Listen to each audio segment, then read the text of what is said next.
बहुत सी वीडियो आपने देखी होंगी जिसके अंदर एक खूबसूरत तबाह हकीम साहब आके कहते हैं बीवी के करीब जाने पे टांगें कांपती हैं, शलवार गीली हो जाती है, बीवी के करीब जाने से डर लगता है, बीवी बुलाती है मगर कोई ना कोई काम याद आ जाता है, रात को लेट घर जाते हैं या सुबह उठते हैं तो वज़ू नरम होता है, या इस तरह के मौज़ूआत के ऊपर आपने लाखों वीडियोस देखी होंगी कि हकीम हज़रात आपको डराते हैं।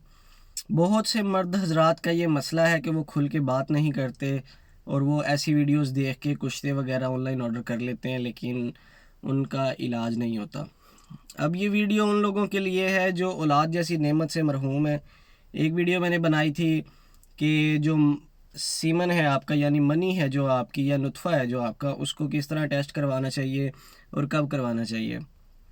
आज की हमारी वीडियो है कि एक शख्स, जैसे अगर आपके यहाँ औलाद नहीं है, नई नई शादी हुई है और बीवी के करीब जाने से आपको डर लग रहा है, या आपकी टांगें कांपती हैं, या टिक नहीं पाते आप, या उनसे उनकी ख्वाहिशात नहीं पूरी कर पाते, अपनी ख्वाहिशात नहीं पूरी कर पाते, और औलाद जैसी नेमत से मरहूम हैं आप, तो किस तरह आपको अपना इलाज करवाना चाहिए। सबसे ज़रूरी और अहम चीज़ है कि सबसे पहले आपने सीमन एनालिसिस करवाना है अपना, यानी मनी का टेस्ट करवाना है, किसी भी लैब से, किसी भी मुस्तनद लैब से करवाना है जहाँ का रिज़ल्ट पायदार हो। अब ये सीमन एनालिसिस करवा के आपने, इसके ऊपर भी वीडियो मौजूद है कि सीमन एनालिसिस कब करवाना चाहिए, क्यों करवाना चाहिए और किस तरह करवाना चाहिए। ये तकरीबन 1 से 2 दफ़ा, तो 2 दफ़ा तो लाजमी करवाना चाहिए, और 2 माह के, कम से कम 2 माह के वक्फे के साथ करवाना चाहिए। सीमन एनालिसिस की रिपोर्ट करवा के किसी भी अच्छे डॉक्टर को, मुस्तनद डॉक्टर को, फर्टिलिटी स्पेशलिस्ट को चेक करवाएं। वो आपकी एवेलुएशन करेंगे और आपको बताएंगे कि आप बच्चा पैदा करने के काबिल हैं या नहीं हैं।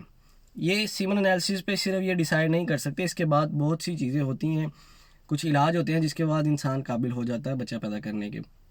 और अगर आपने बच्चे पैदा कर भी लिए हैं, लेकिन मसला ये है कि अब आप बीवी के करीब नहीं जा पाते या कमज़ोर हो गए हैं मर्दानगी की तरफ से, तो आपके अंदर बहुत सी तब्दीलियाँ आई होती हैं, उसको रिवर्स किया जा सकता है, बेहतर किया जा सकता है, जिसके बाद आप जो अपनी ज़िंदगी का चार्म है उसे वापस लेके आ सकते हैं। सीमन एनालिसिस के बाद दूसरी चीज़ होती है हार्मोन्स लेवल। कौन कौन से हार्मोन्स का टेस्ट करवाना चाहिए। Testosterone level, luteinizing hormone LH, FSH और प्रोलैक्टिन। ये 4 टेस्ट हैं हार्मोन्स के, ये आपको करवाने चाहिए। ये फर्टिलिटी बेस्ड हम डिस्कशन कर रहे हैं कि बच्चा पैदा करने के काबिलियत के हवाले से एक मर्द को कौन कौन से टेस्ट करवाने चाहिए। इसके अलावा दीगर टेस्ट होते हैं जो वजह बन सकते हैं, यानी कोई बीमारियां हो सकती हैं जिसकी वजह से आपका जिस्म मुतासिर हुआ है, वो अलग डिस्कशन है। ये सिर्फ़ और सिर्फ आपकी जो फर्टिलाइजेशन है, यानी कि आपकी जो बच्चा पैदा करने की सलाहियत है, उसके मुतालिक वीडियो है। ये 4 टेस्ट करवाने के बाद अगर इनके अंदर तब्दीली आती है तो आपका इलाज शुरू हो सकता है।